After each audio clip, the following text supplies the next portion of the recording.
আজকে কেন বালির গাড়িগুলোকে দিন রাত যে কোনো টাইম লাইন বাই লাইন দাঁড় করিয়ে দিয়ে সাধারণ মানুষ পারাপার করতে পারছে না, তার কেন আজকে ব্যবস্থা হচ্ছে না?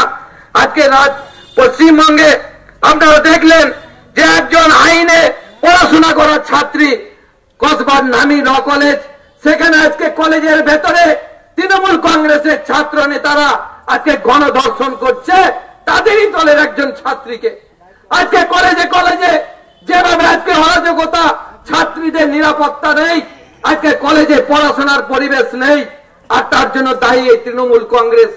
গতকালকে দেখলাম হেতুপুর কলেজে, সেখানে নাকি ইউনিয়ন রুমে তালা মারার কথা বলছেন অধ্যক্ষ। কার কথা শুনে? তৃণমূলের নেতা এখান থেকে যিনি কয়লার টাকা বালির টাকা নিয়ে যান, সেই সুদীপ্ত ঘোষের কথাতে কলেজের অধ্যক্ষ এই কাজ করছেন।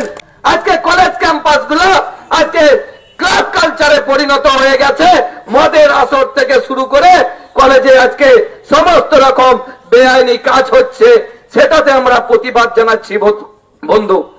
আজকে বাংলা জুড়ে যেভাবে আজকে নারীদের অপমান করা হচ্ছে, শুধুমাত্র পুলিশের মা বোন তুলে নাই, আজকে প্রতি মুহূর্তে নেতা থেকে বিধায়ক প্রত্যেকে যেভাবে বিরোধীদেরকে আক্রমণ করছে, বাংলায় কোনো আইন শৃঙ্খলা নেই। আমি আজকে যেখানে আমাদের জয়দেবের পাশে যে ব্রিজ আছে, জয়দেবের ভাষা ব্রিজ আজকে বন্ধ হয়ে গেছে। প্রাকৃতিক দুর্যোগে যখন আমরা নদী পেরিয়ে যেতে চাই, ব্রিজ হওয়ার পরেও আজকে সেই ব্রিজ চালু করছে না। যখন আজকে রাজ্যের মন্ত্রীর সেক্রেটারিকে যখন ফোন করলাম, তিনিও বলছেন যে আমিও কিছু করতে পারবো না যতক্ষণ না মুখ্যমন্ত্রী উদ্বোধন করছেন।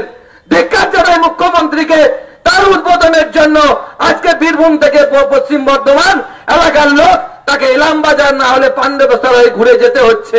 আজকে কেন আজকে এই ধরনের অসুবিধার মধ্যে পড়তে হবে আমরা জানতে চাই। দুবরাজপুর থানাকে নিরপেক্ষ কাজ করতে হবে। বিজেপির কর্মীদেরকে মিথ্যা কেস দেওয়া হচ্ছে, বিজেপির কর্মীরা যদি আসে তাদেরকে সেভাবে সহযোগিতা করা হচ্ছে না। তাই আমরা জানতে চাই পুলিশের কাছে যে আজকে এই থানা যদি সাধারণ মানুষের জায়গা না হয়, থানা যদি আজকে পার্টি অফিসের মতন যদি আজকে কাজ কারবার হয়, আজকে যদি বালি মাফিয়া, কয়লা মাফিয়া, যারা বেআইনি আজকে লটারির কাজ করছে, তাদের যদি আজকে এই ধরনের কাজের জায়গা হয়, তাহলে সাধারণ মানুষ কোথায় যাবে?